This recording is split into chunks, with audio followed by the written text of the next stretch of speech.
법률방송에서는 어제와 오늘 제51대 대한변협회장 이종엽 당선인과 제96대 신임 김정욱 서울지방변호사의 회장 단독 인터뷰를 전해드렸는데요. 이번 선거를 쭉 취재해온 왕성빈 기자와 선거 뒷얘기들을 더 자세히 나눠보도록 하겠습니다.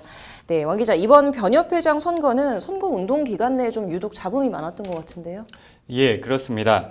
일단 역대 가장 많은 5명의 후보가 출마해 시작부터 어떻게 보면 과열 양상을 보였습니다. 애초 유력 후보로 점쳐졌던 조윤욱 후보를 이종린, 황용환, 박종훈 세 후보가 변협 선관위에 집단 신고를 한 게 단적인 사례입니다. 조윤욱 후보가 사용한 경력 등이 상세히 적힌 접이식 명함이 제공이 금지돼 일종의 팸플릿에 해당돼 변협 선거 규칙을 위반했다는 건데요. 이에 조윤욱 후보도 곧바로 황용환, 박종훈, 여기에 이종엽 후보까지 선거규칙 위반으로 맞고발을 하며 맞섰고, 이 과정에서 신경전과 언쟁을 벌이는 모습이 법률방송 카메라에 고스란히 포착되기도 했습니다. 아무튼 선거 과정이 순탄치 않았다, 험악했다, 이렇게 보시면 될 것 같습니다. 또 여기에 토론회를 개최하니 만일을 두고도 논란이 좀 계속됐죠? 그렇습니다. 이전에는 변협회장 선거 때마다 변협 선관위 주최로 정책 토론회가 열렸고 후보자들이 열띤 공방을 벌이며 정책과 자질을 검증받았습니다. 회원들도 후보들의 옥석과 진면목을 판단할 수 있었고요. 그런데 무슨 이유에선지 이번 변협 선관위는 별다른 설명도 없이 이번 선거에선 토론회를 안 열겠다고 사실상 일방적으로 통보했습니다. 이에 안 그래도 코로나로 대면 선거운동이 어려운데 깜깜이 선거라는 변협 안팎의 비판과 비난이 쇄도했고요. 법률방송 대담 프로그램에 출연한 5명의 후보들 모두 공개적으로 토론회 개최를 촉구했고, 이런 안팎의 비판과 압박에 변협에서 토론회를 열기로 입장을 바꿨지만 이번엔 너무 촉박한 일정 등의 사유로 이종엽, 조현욱, 이 유력 후보 2명이 결국 토론회에 불참하게 되면서 맥빠진 반쪽짜리 토론회로 가 되고 말았습니다. 이번 선관위는 언론사나 방송사 주최 토론회도 사실상 일체 불허했는데, 애초 왜 계속해오던 토론회를 금지했는지 그 이유와 배경을 두고 설왕설래가 오가기도 했고, 아무튼 깜깜이 선거라는 논란과 혼란을 자초했다는 비판을 피하긴 힘들어 보입니다. 네. 지금 결선 투표에서는 이찬희 협회장의 선거 개입 논란도 좀 불거져서 논란이 된 것 같은데요. 예, 그렇습니다. 25일 1차 투표에서 당선자를 확정하지 못하고 27일 1위 이종엽 후보와 2위 조현욱 후보의 결선 투표로 당선자를 가리게 됐습니다. 결선 투표 진출 후보와 낙마한 후보들 사이 치열한 합종 연횡이 전개되며 그야말로 시계제로의 팽팽한 긴장 상태가 펼쳐졌는데요. 이런 상황에서 결선 투표를 하루 앞둔 26일 밤 이찬희 협회장이 자신의 페이스북에 조현욱 후보와 1차 투표에서 낙마한 3위 황용환, 5위 이종린 후보의 단일화 기사를 공유하며 대한변협이 정치권과 다른 이유이자 힘의 근원은 소통과 화합인 듯 합니다라는 메시지를 남겼습니다. 물론 누구를 찍으라고 직접적으로 공개 지지를 선언한 건 아니지만 누가 보더라도 선거 중립을 지켜야 할 협회장이 협회장 신분으로 부적절했다는 비판이 제기될 수밖에 없는데요.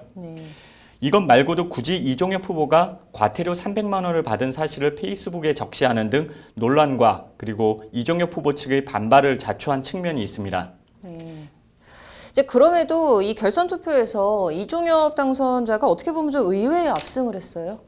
그렇습니다. 일단 1차 투표에서는 이종엽 후보가 3,948표, 조현욱 후보가 3,528표, 황용환 후보가 3,353표를 얻어 각각 1, 2, 3위를 차지했습니다. 표 차이가 그리 크지 않았습니다. 이런 상황에서 조현욱 후보가 황용환 후보의 지지 선언을 이끌어내고 5위이긴 하지만 두 자릿수 득표를 올린 이종린 후보까지 3자 연대를 성사시키면서 판세가 넘어간 것 아니냐는 예상과 전망이 나오기도 했는데요. 결선 투표 결과는 이종엽 후보가 8,536표, 조현욱 후보가 6,014표, 2,500표 차 이상 압승으로 끝났습니다. 결선 투표 결과가 전해지자 조현욱 캠프에서는 당시 법률방송 취재진이 캠프 사무실 현장에 있었는데요. 예상 외의 큰 패배에 정말 진견하며 믿기 어렵다는 반응을 보이기도 했습니다. 이게 이종엽 당시 후보 입장에서는 이제 압승, 또 조현욱 후보 입장에서는 좀 쓰라린 패배인 것 같은데 이유나 배경을 좀 분석해 본다면 좀 어떨까요? 네, 1차 투표에서 근소한 차이로 3위를 차지하면 사실상 캐스팅 보트처럼 인식된 황용환 후보가 조현욱 후보 지지를 선언하면서 연대한 게 결과적으로 위기감을 느낀 이종엽 후보 지지층의 결집을 유도했고 반면 조현욱 후보 입장에선 생각보다 연대의 효과를 보지 못했다는 것이 대체적인 분석입니다. 이종엽 후보 핵심 지지층은 로스쿨 출신 젊은 변호사들인데요. 특히 한국법조인협회 소속 청년 변호사들은 사법시험으로 대표되는 어떻게 보면 앙시앙 레짐, 구체제와 맞서 싸우며 조직력과 단결력을 키워왔는데 이번 선거에서 이종엽 후보의 당선을 일종의 변협 정권 교체로 인식한 측면도 있습니다. 그런데 결선 투표 전날 조현욱 후보가 사실상 자신을 집단 신고까지 했던 황용환, 이종린 후보와 극적인 3자 연대를 성사시키자 이번에 정권 교체를 못하면 영영 못한다는 위기의식이 팽배해지면서 선거에 상대적으로 무관심했던 청년 변호사들을 대거 결선 투표장으로 불러들였다는 것이 중론입니다. 여기에 이찬희 협회장의 선거 개입 논란도 현 변협 집행부의 반감이나 불만을 가지고 있는 회원을 자극해 결선 투표에서 이종엽 후보 지지로 이어진 측면이 있습니다. 반면 1차 투표에서 황영하 후보를 찍었던 유권자들은 결선 투표에서 굳이 다시 조현욱 후보를 찍어야 할 이유나 필요가 상대적으로 빈약해 3자 연대에도 불구하고 조현욱 후보가 별다른 재미를 보지 못했다는 평가입니다. 관련해서 조현욱 후보 캠프 내에선 이찬희 협회장 논란으로 손해만 봤다는 볼멘 소리가 나오기도 했습니다. 네. 지금 서울지방변호사회장 선거에서도 지금 로스쿨 출신 청년 변호사들의 좀 바람이 거셌습니다. 그렇죠? 그렇습니다. 이번에 당선된 김정욱 회장부터 로스쿨로 나온 변호사 시험 2회 출신으로 서울변회장 두 번째 도전 윤성철 후보, 서울변회장 재선 도전 박종우 후보를 따돌리고 당선됐습니다. 첫 로스쿨 출신 서울변회장 탄생 자체가 변호사 사회의 변화를 극적으로 보여주는 상징적인 한 장면이라고 볼 수 있는데요. 일단 매해 로스쿨 출신 변호사들이 1,500명 안팎 배출되면서 극적으로 자연스레 세를 불려나가고 있습니다.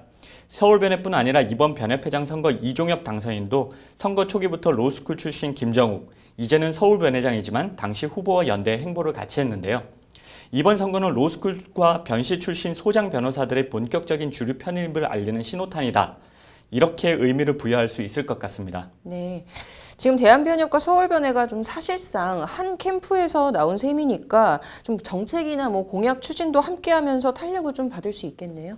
네, 맞습니다. 이종엽 변협회장 당선인과 김정욱 서울변회장 두 사람 모두 직역수호 변호사단과 법조 정상화를 위한 변호사 모임 공동대표를 맡으며 선거 전부터 이른바 직역수호 활동에 함께 매진해 왔습니다. 변호사 시장을 잠식 장악하고 있는 거대 사설 법률 플랫폼에 대한 고발도 공동으로 진행하는 등 정책 컬러와 공약도 대동소이합니다. 일단 플랫폼 관련해선 회 차원에서 변호사들의 사설 플랫폼 탈퇴를 유도해 플랫폼 영업을 사실상 무력화하는 방안을 추진할 것으로 예상됩니다. 장기적으로는 비변호사의 변호사 광고 행위를 금지하는 입법을 통해 법률 플랫폼을 퇴출시키는 수순을 밟지 않겠냐는 예상이 나오고 있습니다.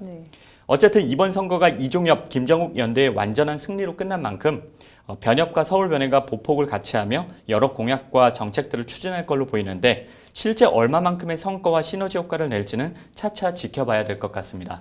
지금 상황을 보니까 확실히 좀 로스쿨 출신들이 좀 하나의 강력한 세력이 된 것 같은데요. 법조계 주류 변화와 좀 신호탄이라는 평가가 좀 인상적입니다. 관심 갖고 함께 지켜봐야겠네요. 오늘 잘 들었습니다.